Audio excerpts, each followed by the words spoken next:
достар, мен сіздерге қазір Pinduoduo сайтынан қалай размерді дұрыс таңдау керектігін түсіндіретін боламын. Видеоның сонында размерлерді суретпен қоятын боламын. Менің каналыма подписка жасап, тіркеліп қоюды ұмытпаңыздар. Алдағы уақытта осы Pinduoduo сайты туралы басқа да қызықты мәліметтермен бөлісетін боламын. Енді сабағымызға кірісейік. Pinduoduo сайтында размерді қалай таңдаймыз? Мысалға, мынау көйлекті алайын, осыны алу үшін астындағы қызыл батырманы басатын боламын. Маған осындай түстері және де размері шықты. Астында S, M, L, XL және 2XL деп тұр. Осы киімдердің 2XL-ге дейін размері бар екен. Мынау S әрпінің жанында 85-95 кг тұр. Бұл 85-95 кг-ды екіге бөлсек, сіздің размеріңіз шығады. Яғни 85-95 кг-дағы санды екіге бөлсек, 42, 47 немесе 50 кг-дағы адамдарға арналған. Яғни осы S размері 42-47 кг-дағы адамдарға арналған. Неге мен олай айтып жатырмын? Себебі осы Қытай сайтында киімді салмақпен өлшейді. Мынау 85-95 жанында осы Қытай иероглифі тұр. Бұл джин деген сөз. Осы Қытайдың бір джині Қазақстандағы 500 грамм. Яғни менің салмағым 52 кг болса, мен 104 джинді таңдайтын боламын. Мына жерде 104 джин табу үшін маған М размер сәйкес кеп тұр. 95 пен 105 санын екіге бөлетін болсам, 42-52 саны шығады. Осылай өздеріңіздің размерлеріңізді тауып іздеп көре бересіздер. Сіз қандай салмақпен киесіз киімді, өзіңіз салмағыңызды екіге көбейтесіз. Мен өзім айтып тұрмын ғой, бағана мен 52 кг киетін болсам, маған 104 джин керек. Бір джин 500 граммға тең. Басқа да киімді алып көрейін. Мысалға, мына пальтоны алайын. Бұл пальто мужской пальто екен. Астындағы қызыл батырманы басып, мына жерден размерін таңдаймын. Бұл жерде ростпен берілген екен. Яғни бойдың ұзындығына қарай. Мына жерде M, L, XL, 2XL, 3XL және 4XL болып тұр. Яғни осы пальтоның 4XL-ға дейін размері бар екен. Мысалға, жолдасыңыз ба, либо клиент болсын, ініңіз, ағаңыз, болмаса папаңызға алатын болсаңыз, оның бойының ұзындығын бірінші өлшеп алған дұрыс. Яғни мына жерде 170 ба бойы, либо 175, 180, 185, 190 және 195 размерлері тұр екен бойының ұзындығы. Келесі мынау женская пальтоға кірейін. Астына қызыл батырманы басып, мына жерде размерлері тұр. Мына пальтоның L-дан бастап 4XL-ға дейін размері бар екен.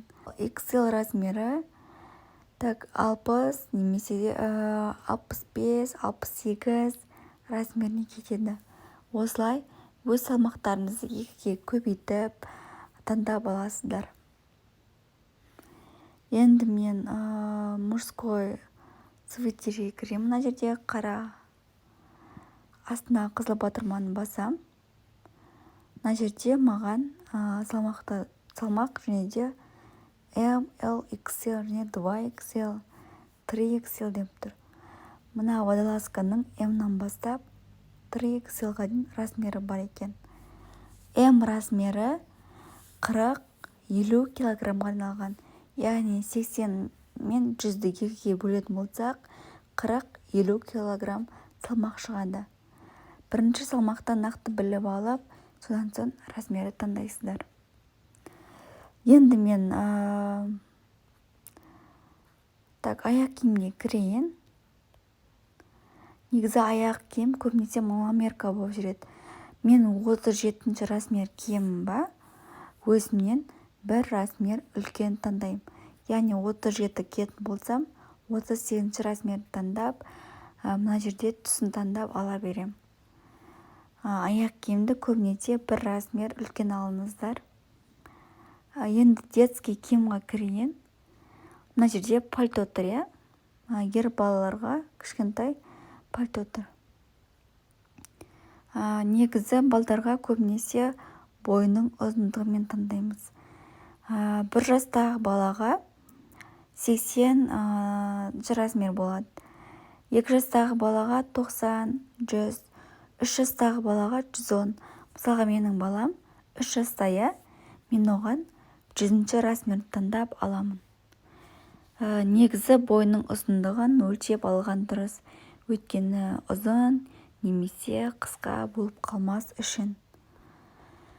Видеоның соңында мен сіздерге размерлерді суретпен белгілеп қоямын. Видеоны соңына дейін қарауды ұмытпаңыз. Басқа да детский киімдерге кірейін. Мына жерде іздейін тағы да. Мына жерде аяқ киімді мысал ретінде алайын. Мына кроссовканы кіретін болсам, төменде қызыл батырманы басып, астына кірем. Баланың аяқ киім ұзындығын өлшейсіздер. Яғни аяғының ұзындығын линейкамен болсын, басқа да құралдармен өлшеп алған дұрыс.